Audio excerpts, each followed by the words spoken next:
we want to talk about what you're going to do before you plant your next plot. We do not want you skipping soil sampling.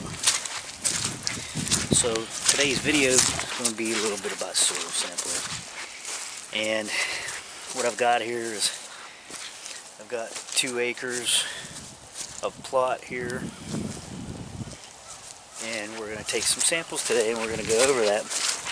I know there's a lot of people that know how to do this, but lately I've had some questions of some first timers wanting to know what they should do and how to do it, because we talk about it all the time. Don't skip this, and people are like, I've never done this before, so we're going to go over it. So what I've got, like I said, we've got this 2 acres here, and I don't know if you can tell by the video or not, but it slopes downhill. So what happens with gravity? Everything flows downhill, right? So your best nutrient is going to be down that way. So I'm going to take all my samples on the high side where maybe everything has leached downhill. So that's going to be my weakest point in my plots. And as I remember last year, I did have some spots up here that were not so thick. So I'm going to go along and take my samples all along this upper edge. So what I've got going on here is I just bring over some buckets and a little garden trowel. And as you can see,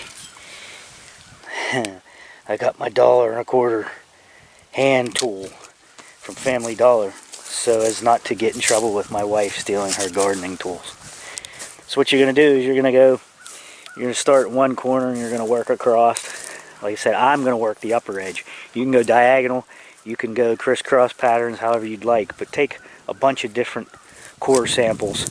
Penn State recommends 6 inches deep for food plots, and that's what I'm going to do. I'm going to go down about 6 inches. I'm going to core a bunch of holes across here, 6 or 8 holes, and then this row of old Egyptian wheat here that is all down and out, why, from here on up, I'm going to take one sample there, and then in between these 2 rows is going to be a whole different sample, because I usually put a tree stand in here and hunt over this portion, and these side portions on the far side over there, and the one I'm standing in normally is just for feeding purposes, but like I said, I like to hunt here, so I'm going to take a bunch of cores in here too. So I'll be right back with some more explanation.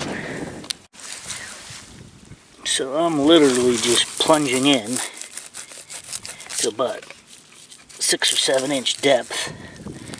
Guess I better put the camera on it so you can see it, huh? And I plunge in here,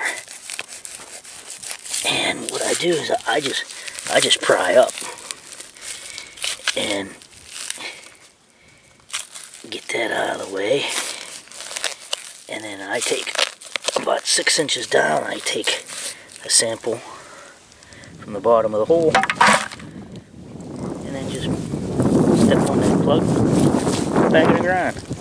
And then what we're going to do is, once we get enough of these samples in a bucket, we're going to stir it up real good. That way we get a good sample from across the field. I actually started up there in the corner, and I'm actually doing zigzag back and forth. I'm going back and forth, back and forth. So I'm going to have about 8 samples going across this 3/4 plot. Be right back. Now this is what you're going to end up with. Take a bunch of samples from all over the place, throw them in a bucket, stir it up, take out any visible rocks or debris, get it out of the sample. And if you've got a wet, if it's too wet and muddy sample, like, they can test it like that, I'm sure, but you're going to pay more for shipping. We'll talk about that in a little bit, how to ship this stuff. But if it's too wet, spread it out on some cardboard, let it dry out, and then what you're going to do with this is you're going to fill up baggies. They send a baggie with a line on it. You got to fill up the baggie past the line so they have enough to sample. And the baggie is like about a sandwich bag or so, and it's probably like 3/4 of the way full. So you're probably going to need a couple cups of dirt to get it in that to be able to sample it. Alright guys, this is what the soil sample looks like from Penn State. Get them from your local extension, $11 a piece. They've got a serial number on them. Inside the envelope is a baggie with the same number on it, so it coincides when you send it, that you get each sample separately. This is what the sample looks like. Being that we're just food plotting, we're looking at the page 2, which is the yellow page you fill out, and basically it's your information and email and numbers and stuff so that they can get it back to you, what you want to call the plot, how many number of acres, what you nickname the plot, whatever, how deep you're checking with your shovel, which I do no till or minimum till, because the next box down is less than 9 inches, and I'm not going anywhere near 9 inches. So now you're getting the code. Flip your page over and get the codes on the back and look for where it says wildlife food plot, and that's what you want to plug in there, because that's what you're doing. If you list anything else, if you specifically list brassicas or clover or anything, they're going to assume you're farming or row cropping or something, or going to bale it for hay or something like that, and you're going to get a really different recommendation from them as compared to food plotting. So that's about it. You fill that all out.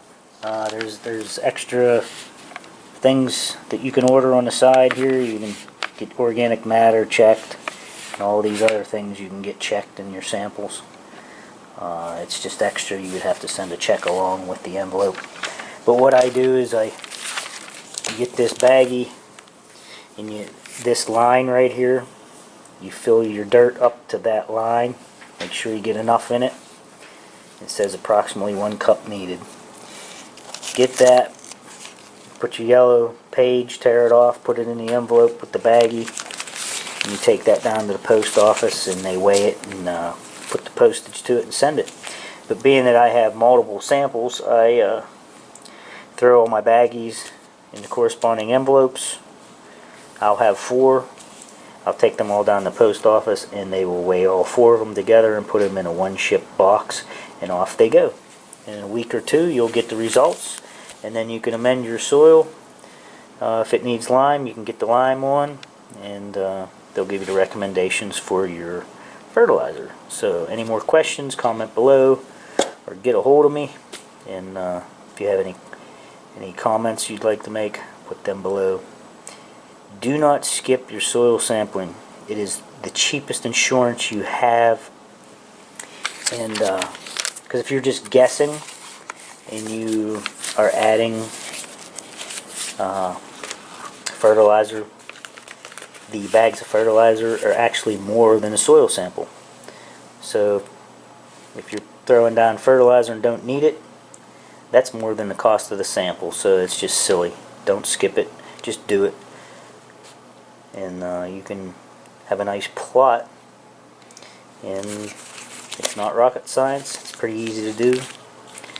Bucket, a shovel, and a baggie here. Send it away, and you'll be good. Catch you guys in the next video.